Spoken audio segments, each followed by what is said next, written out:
Sino nga ba ang karapat-dapat na kilalaning pambansang bayani? Pambansang bayani. Ito na siguro ang pinakamalaking parangal na pwede mong ibigay sa isang Pilipinong nagbuwis ng kanyang buhay para sa ating bayan.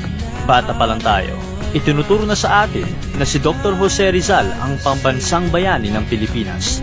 Pero alam niyo ba na ayon sa National Historical Commission of the Philippines, hanggang ngayon ay wala pa ring batas na opisyal na kumikilala kay Rizal bilang ang pambansang bayani ng Pilipinas.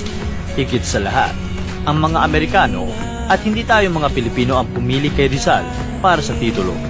Kaya naman, sa video na ito, pag-uusapan natin ang pagiging pambansang bayani. Tama ba ang pagpili ng mga Amerikano? O may iba pa bang mga bayani na pwedeng makuha ang titulong ito? Kayo na mismo ang humusga. Bago tayo magpatuloy sa ating kwento, huwag mong kalimutan na mag-like sa video at mag-subscribe sa channel kung gusto mo pang makakita ng mga videong katulad nito. Balik na tayo. Magsimula tayo sa simula.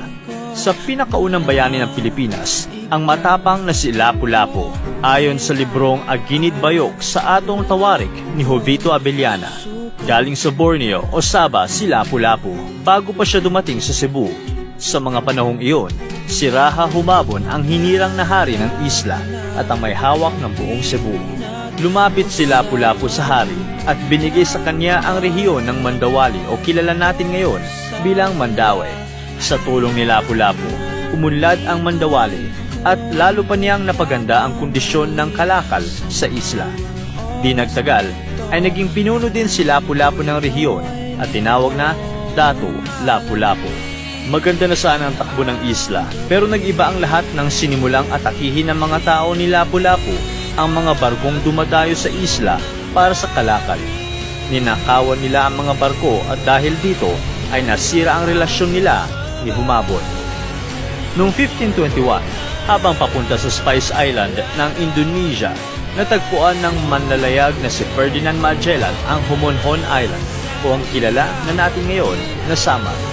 Nabighani si Magellan sa isla at agad siyang lumapit kay Raha Humabon. Pumayag si Humabon at ang kanyang asawa na mag-iba ng relihiyon at maging isang Kristiyano.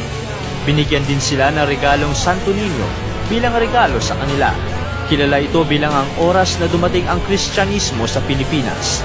Naging kaalyado din ni Magellan ang isa sa mga pinuno ng isla na si Zulo at nagbigay ito ng pugay sa hari ng Espanya.